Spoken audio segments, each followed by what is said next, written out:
Hello, ladies and gentlemen, and welcome to another edition of Mr. Merrigan's Moments in History, U.S. History Edition.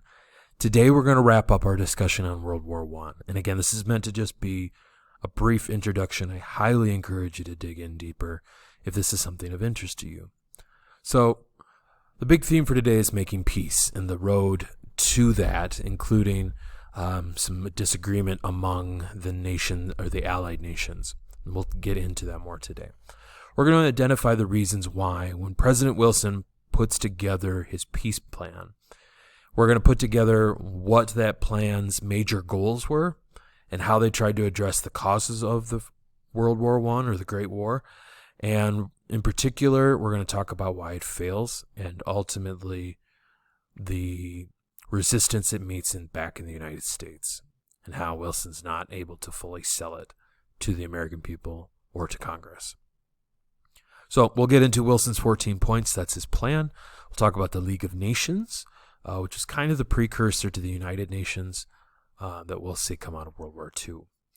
We'll talk about reparations and the role those play in ending the war, and also certainly how in many ways they sort of help pave the way for some economic troubles after World War I. We'll talk about the Treaty of Versailles, which officially ends the war. We left off our conversation talking about the armistice, so we'll talk about the differences there, and we'll talk about how this one officially ends the war. And then we'll talk about that resistance back in the United States, and in particular, how that's led by a man by the name of Henry Cabot Lodge. So as we start today, Woodrow Wilson, who's the president when World War I ends, his goal is to create a plan that addresses some of the causes of World War I and tries to prevent future conflicts like this from happening. And so he puts together this peace plan, and it's outlined in what is called the 14 points. And each point tries to address different issues that caused World War I, whether that's nationalism or militarism or secret alliances or the alliance system in general, and trying to promote more trade and reduce some of those tensions that lied in Europe as the war began. So he comes up with the 14 points, and he tries to have the Allies as well as the United States buy into it. We'll talk about why ultimately he fails as we go through. So several of the points in Wilson's 14 points center around this idea of national self-determination, which is one of our vocab words, and it means the right of the people to decide how they should be governed. Although it doesn't, in his plan, make for very clear solutions. It gives a lot of flexibility, which in some ways hurts Wilson's plan in that it doesn't have a clear path on how to do this and how to do it well.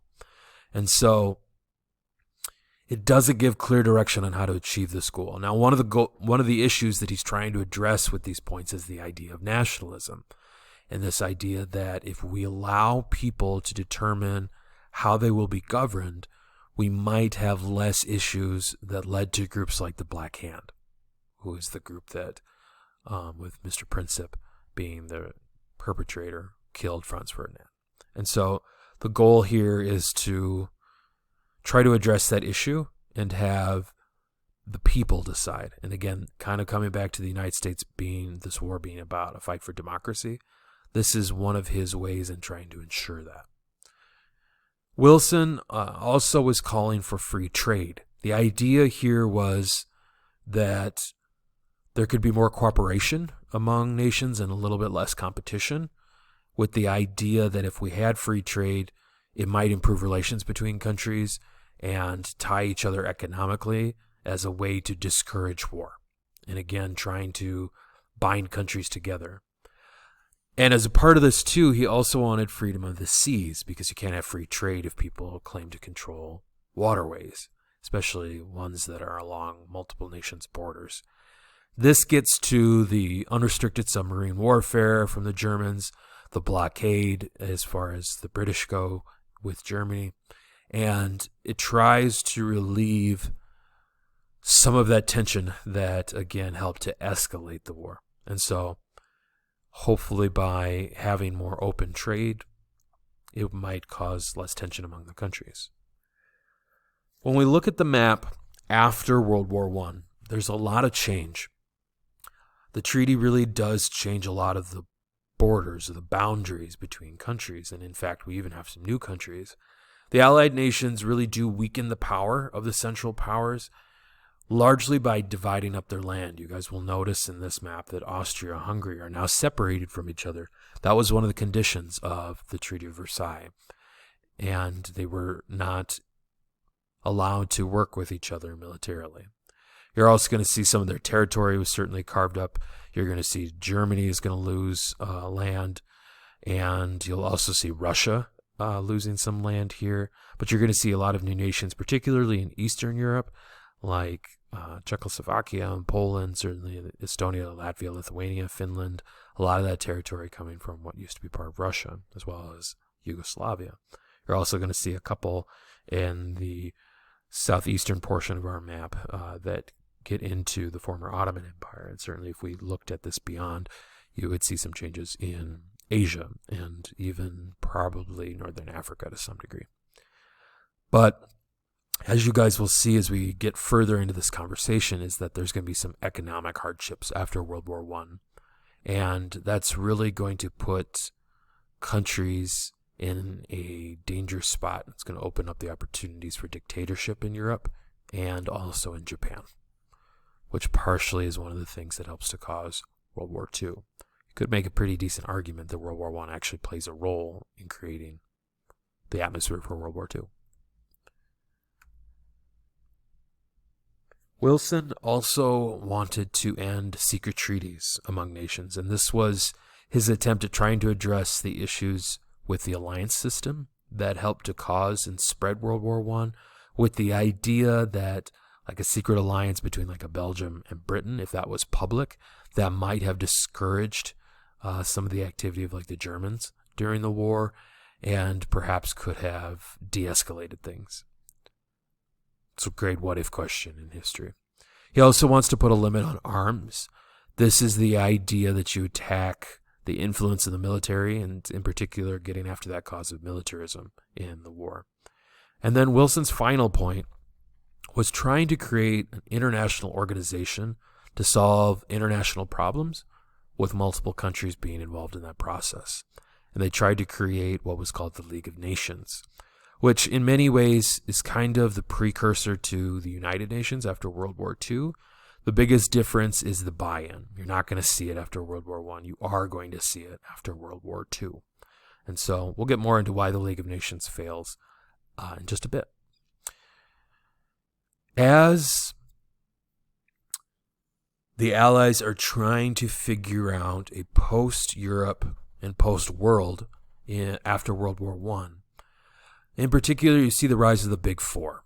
So this is going to be Great Britain, it's going to be France, the United States, and Italy. So they're going to be the big contenders that are a part of negotiating some of these issues. And what you're going to see is they're going to disagree with each other. And a lot of the European leaders actually show very little enthusiasm for the 14 points.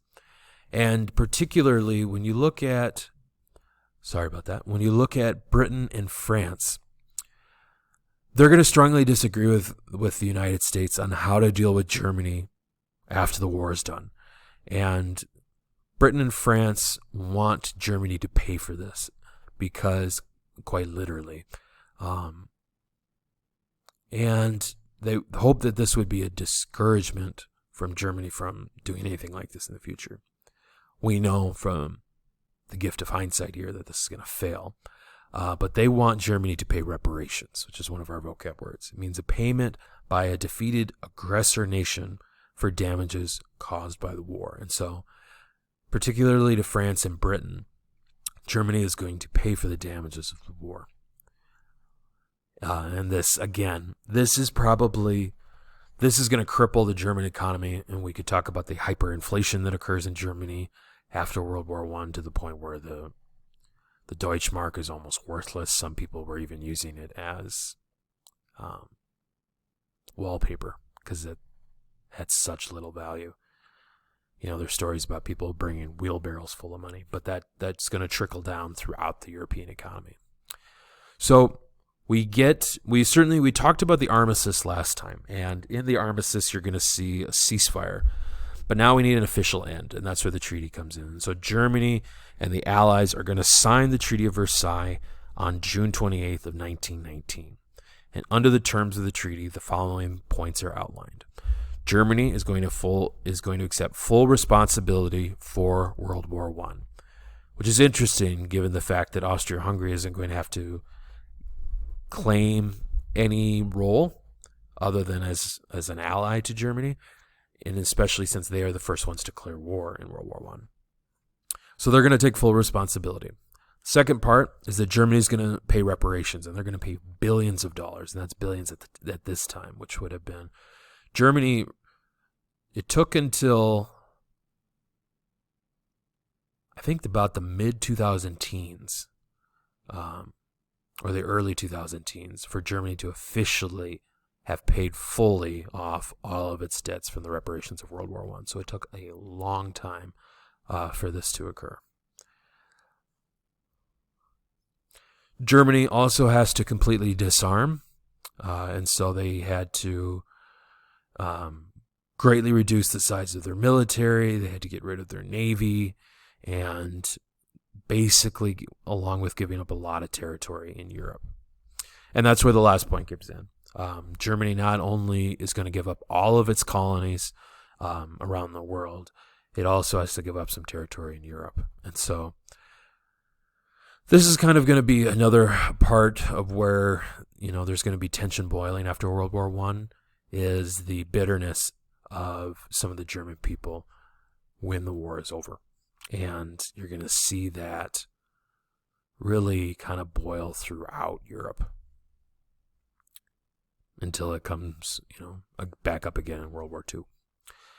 Looking at the other Central Powers, the Austro-Hungarian Empire and also the Russian Empire, which of course was part of the Allies, they lost some territory that was carved up into new nations. We talked about that with the map earlier. The League of Nations is going to be formed, but you're going to see what ultimately breaks the League of Nations from really working, or rather is its undoing, is the fact that the United States never joins it, even though it's Woodrow Wilson's idea.